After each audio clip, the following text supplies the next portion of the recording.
Olá pessoal, aqui quem fala é o Bernardo, instrutor de CAD e malha da Wiki Brasil, e nessa aula nós fecharemos a nossa criação de grupos tanto de faces quanto de arestas para os sólidos que vão compor a nossa asa. E como vocês podem ver, nós já criamos os nossos grupos do conjunto de sólidos, né, dos aerofólios, e agora eu vou demonstrar para vocês como eu fiz a criação, quais arestas estão em quais grupos e também como eu defini minha nomenclatura aqui para vocês também entenderem melhor um pouco dessa nomenclatura que de cara pode parecer bagunçada, mas tem algum sentido e também terem um tipo de nomenclatura aqui para adaptar para a nomenclatura de vocês, que isso é muito pessoal, como você vai nomear cada parte, cada grupo. Sempre é bom você dar os nomes que vai ser mais fácil de você reconhecer do que se trata depois. Dessa forma, eu dividi basicamente em três tipos de grupo, né?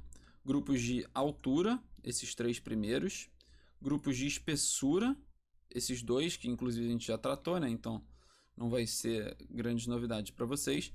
E grupos de comprimento, que são vários, e aí por isso que eu tive que detalhar bastante essa nomenclatura e vou explicar depois para vocês como funciona. De início a gente tem as alturas. Essa altura, que é só altura, teoricamente é a altura total. Vocês podem ver aqui destacado em vermelho, e ela teoricamente é a altura desses sólidos aqui, que vai de uma extremidade a outra. Depois eu vou mostrar que tem arestas que tiveram partição nesse sentido, né? Então, nós vamos ter isso para qualquer conjunto, né? Qualquer sólido, grupo de sólidos aqui dos aerofólios, né? Então, vocês vão ver que se replica para esse conjunto todo. Passando para a altura alma da viga, a gente pode ver que é exatamente essa altura aqui que a gente tem em vermelho, causada por causa das nossas partições da viga. Então eu chamei de alma da viga exatamente porque ela tem relação com a alma.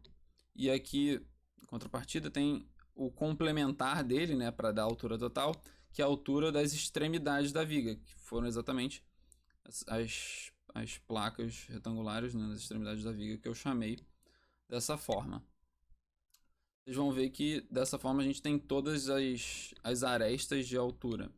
E a gente não discriminou nesse caso as seções da asa. Outra coisa importante, por que a gente está fazendo isso? Qual é a motivação da gente discriminar essa altura total dessas aqui? É porque para a gente ter criado o grupo de alturas, a gente vai utilizar o number of segments. A gente vai dizer quantos elementos a gente quer numa aresta dessa. E para a gente fazer uma transição suave e uma transição mantendo uma malha hexaédrica de um conjunto para o outro aqui, a gente vai precisar exatamente desse detalhe. Vamos passar agora para a espessura. Na espessura a gente tem aquilo que eu já tinha até usado em outras partes da nossa asa, né? Que é discriminação de espessura fina para espessura grossa. Espessura fina, ela desconsidera essa primeira seção aqui, onde a gente tem uma seção mais grossa, como as últimas, e aí ela vai até a transição para a cauda. Botando a asa aqui, ela vai até essa transição aqui. Você pode ver a diferença. E a espessura grossa é exatamente a partir da transição da cauda. E agora a gente vai entrar nos comprimentos. Como vocês puderam ver, a gente tem a altura em uma certa direção, né, em um certo eixo, entre aspas, da nossa peça. A gente tem a espessura em outro, né? E o comprimento vai ficar no que faltou. Dessa forma, a gente vai ter o comprimento nesse sentido aqui, que a gente consegue destacar em vermelho. E aí, para o comprimento, como a gente tem vários conjuntos, eu discriminei exatamente da seguinte forma. A gente vai seguir do que eu chamei de ponta da asa, que é a parte mais externa da asa aqui, né? Até o meio da asa, que é a parte teoricamente mais próxima da cabine do avião. Então a gente vai ter discriminação de ponta até o meio, e o que vai separar uma parte da outra é exatamente a transição para a cauda triangular, né?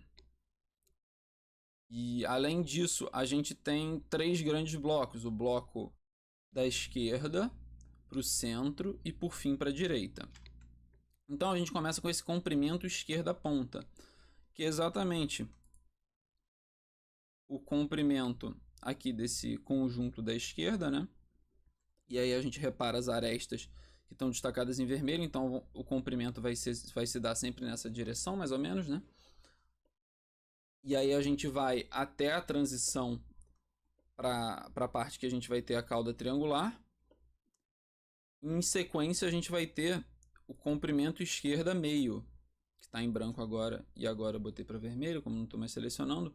A gente tem a distinção da ponta e do meio da asa, que assim eu nomeei, exatamente para a gente ter uma malha mais detalhada, com a proporção desses sólidos vai mudando muito ao longo da asa.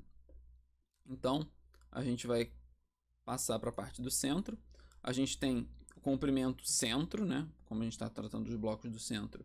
Esquerda, e aí ponta novamente, discriminado pelo local da asa.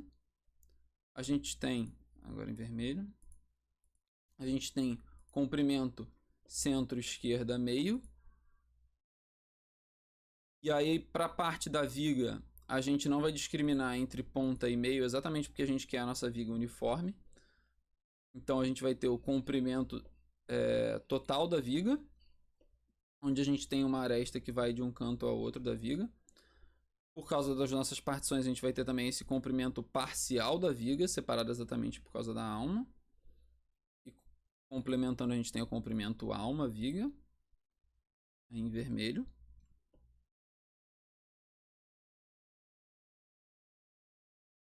Saindo dessa parte da viga, a gente tem ainda no centro o comprimento direita ponta. A gente voltou a distinguir ponta de meio.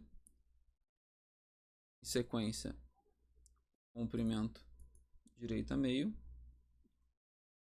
Agora passando para o comprimento, centro direita meio, porque ele ainda está nos blocos do centro. Agora a gente vai passar para os blocos da direita. Com esse comprimento direita, e aí dentro dessa parte da direita, esse conjunto está nos blocos da esquerda. A gente observa aqui esses 2 blocos, né? Direita, esquerda ponta. A gente vai ter um direita esquerda meio também. E aqui, muito importante ressaltar que por causa dos planos que a gente usou para a partição, a nossa partição veio só até essa seção. Você percebe que essas 2 últimas seções, elas estão inteiras, a gente não particionou. Isso vai ser interessante para a gente ver exatamente a diferença de uma seção inteira e de uma seção que a gente conseguiu dividir em 2 sólidos, e vai ter um detalhamento maior na hora de gerar a malha. Continuando, a gente tem o comprimento direita único, exatamente nesse sentido, são esses duas últimas seções de aerofólio, né? A gente tem o comprimento direita da ponta. E agora a gente vai para uma parte, na parte que vocês mais vão ter que prestar atenção para gerar esse conjunto, que é essa parte que eu chamei de parte de transição. Por quê? Porque aqui, exatamente onde a gente tem a transição para a cauda, para a parte onde a gente vai ter a cauda triangular, né? Exatamente aqui a gente tem um detalhezinho que eu deixei exatamente para poder explicar melhor e para vocês não se desesperarem qualquer coisa, chegando até esse ponto e achando que tem que refazer tudo. Porque vocês reparam, a gente vai ter essa partição aqui, mas aparentemente essa partição está normal e está atravessando toda essa seção de aerofólio. Se eu aqui no aerofólio botar um view em wireframe, a gente vai ver, e eu pegar esse comprimento de transição menor, a gente pode perceber que a aresta do fundo, que a gente não conseguia ver com outra vista, ela está inteira. Ela não está nesse conjunto exatamente porque ela é uma aresta inteira. Ela não foi dividida em duas. Então, a gente tem que criar esse conjunto de transição menor e esse conjunto aqui também de transição maior e ajustar muito bem o number of segments para dar exatamente igual o somatório do menor com o maior ao daquela aresta. Senão a gente não vai conseguir gerar a nossa malha hexaédrica. Ou vai ter algum problema sério na geração. Dessa forma eu posso voltar para o view normal. Já tendo explicado isso. E aí a gente vai ter esse conjunto maior, esse conjunto menor. E aquela aresta que estava inteira, a gente bota no último conjunto, que é o comprimento direita, meio da asa. Porque ela vai, junto dessas, estar aumentando, né? De seção para seção. Mas ela vai ser proporcional a elas. Dessa forma a gente vai incluir ela nesse grupo. Não precisaria criar um grupo único, né? Não precisaria ter essa aresta isolada aí para que a gente criasse uma submalha só para ela. Dessa forma, nós terminamos aqui a criação de grupos para todos os nossos sólidos que compõem a nossa asa. E a gente está com o CAD pronto para levar para o módulo Mesh e começar a criar a malha. A aula de hoje vai ficar por aqui. Na próxima a gente entra no módulo Mesh. Então, até lá e um abraço.